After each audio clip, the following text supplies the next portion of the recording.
Hi everyone, welcome back to my channel. My name is Lauren and today I'm going to be talking about the books that have made me cry. Now I should start this off by saying that I am a crier. I cry in quite a few books, even if it's happy, I'll cry. So these are just some of the ones that really stand out to me and ones that have made me like really sad or really happy. Let's just get right into it because there are 7 books here for me to talk about. I'm going to go with the more obvious ones to begin with and then just talk about the other ones. So the first one I'm going to talk about is 5 Feet Apart. If you haven't read this book or seen the movie, it's about 2 people who have CF, so cystic fibrosis, and they're basically in hospital and they're only allowed to be 6 feet away from each other because the bacteria that they carry can kill the other person. So they're not allowed to have like any human interaction with other people that have CF. And the 2 of them fall in love. So it is a really heartbreaking story just because of the illness that is involved in this. I think that anything like this is going to make me cry. It's just really sad. And as much as I like happy endings, I like sad endings, but not for people that deserve a happy ending. Like, I just cried so much in this, and in the movie I went to see it in the cinema and I was like crying the whole time. I was so embarrassing. But yeah, it's just a sad story, but it's also really beautiful. And spoiler, I did enjoy the movie more than the book because I think this was written after the screenplay was written, so I felt like the movie was a lot better in some instances. But then also, they didn't give us Will's backstory in the movie at all, so I felt like I wasn't as attached to him in the movie than I was in the book. But yeah, this is just one of the many that I have cried in. The next one I have is Call Me By Your Name by Andrea Asman. I think I just butchered that. I do apologize. I know that there is a sequel out to this and I haven't picked it up yet because this freaking ruined me. I watched the movie before I read the book, and like, it was like 3 a.m. in the morning, and I'm sobbing, and my partner's laying next to me, like, I woke him up because I was so loud, and he's like, "What's wrong? Why are you crying?" I was like, this is such a sad story. So this one follows Elio, who is an Italian teenager, and Oliver, who is an American, coming over to the house to finish off his graduate college thing. I don't really know. And basically it's just a romance that ensues over the summer between the 2 of them. And I think it's just so intimate and so emotionally impactful that it's just like a story that I believe everyone has to read. It just left such an impression on me, and I absolutely loved it so much. So the 2 actors in the movie, Timothy Chalamet and Armie Hammer, did such a phenomenal job with the characters. I absolutely loved the movie, but it's just, there are quite a few raunchy scenes in this, or like, not so much raunchy, but like very intimate and very like, scenes that I haven't read in a book before. And I just want them to be happy and live forever, and I want everything for them. The next book I have to talk about is Wonder. If you don't know what this one is about, we follow our main character August, who was born with a deformity. He's had a lot of surgery on his face to try and make him resemble as close to normal as possible.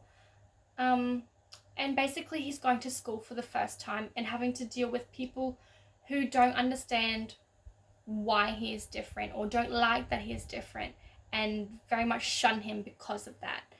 But we also see a lot of kindness in children, and I just think this book just made me so sad because there are so many good young people in this world, but there are also such horrible people in this world, and it's just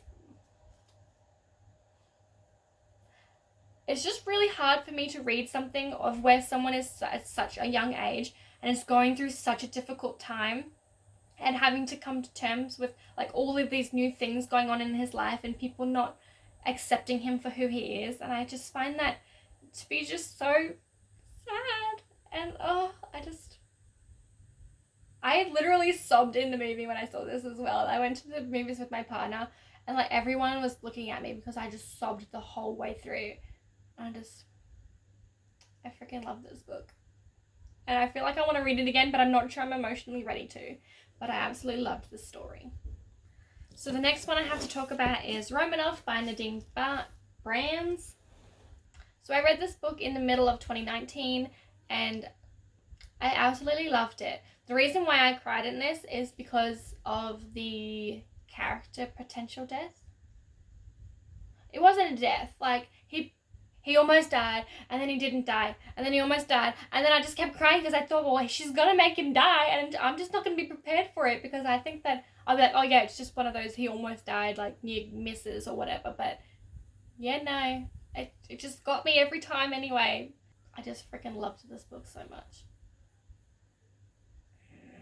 I really want to read it again. All of these books, I'm just like, I really want to read it because they're so good, but he has my heart.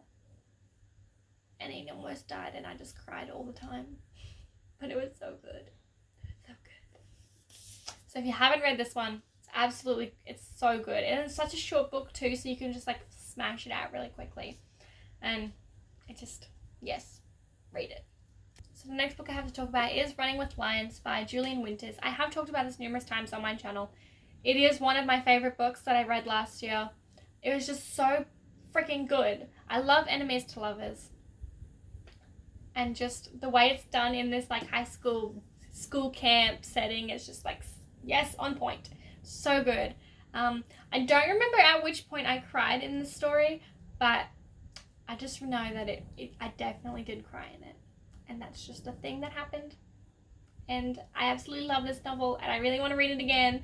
And everyone should read it if they haven't already, because I'm never going to stop raving about this book. It was so freaking good. Please read it. Alright, so the second last book I have to talk about is, of course, Dark Dawn by J. Kristoff. If you haven't seen my reading vlog about this book, it's in the description below. It is literally like 10 minutes of me just sobbing. Literally 10 minutes of me sobbing. I'm never going to get over this book. I just cried at every little thing, like, literally everything. And then, like, chapter 40-something, I don't remember what number it was, 45 or something, and just, like, I'm emotionally destroyed by this book, and I'm never going to forgive Jay for it, but I also love him for it, because I don't think this is the book that I've cried the most in a long, long time. I literally just, like, it was just like a mess on my face. Like, I was just drenched in tears. And it was just like the best feeling though, because I haven't been so emotionally attached to a character in so long. And I just really appreciated it. I needed it, I think. And I just love this book so much. So, y'all know I love this. Hi, it's Lauren from the future. I went to edit this video, and when I went to the end half of it, the audio and the video didn't sync up, and no matter what I did, I couldn't get it to work. And I don't know why, and I don't know how to fix it. So I'm just going to refilm the last book, because that was the one that didn't work for it. So the last book that made me cry is The Fault in Our Stars by John Green. Obviously this has to be on here. I don't think a person that has read this hasn't cried in this book. And I still remember exactly how I felt when I read this book for the first time all those years ago. I can remember like all my emotions and how much I cried. I remember that there was like the end of it, I think it was like from chapter 21 onwards, I basically could barely read because I had so many tears in my eyes, and I was just so sad, and I was just like sobbing and ugly crying and things like that. And I remember there's just like this one line that always caught me, that broke me, which was when Hazel Grace is describing when she's at the doctor's when she was really young, and they're asking her pain, and she can't even breathe because her lungs are filled with fluid, and she holds up 9 fingers. And when the nurses came in and they were like, we know you're a really strong girl because you called a 10 a 9. And then she's like, well, I know what they meant. I didn't call a 10 a 9. I called it a 9 because I was saving my 10.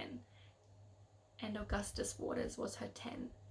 And like, That is the best piece of writing I've ever read in my life. I don't think anything will top that in the way that it made me feel emotionally. I just like, it broke me, and it's like something so vivid in my mind, and I'm never going to forget that quote. It's so beautifully written, and this book breaks my heart every time, and every time I watch the movie, I know it's coming, but it's still like, it just destroys me. And I think that's also part of being a Cancer, where you like feel other people's emotions and you bring them onto yourself. But I'm just like very emotionally connected with characters. And I'm definitely emotionally invested in Augustus Waters and Hazel Grace Lancaster. So that is the last book on this list. Thank you so much for watching. Feel free to like and subscribe if you haven't already. Let me know in the comments below the books that made you cry the most, and I would love to read them if I haven't already. Thank you so much for watching, and I'll see you next video. Bye!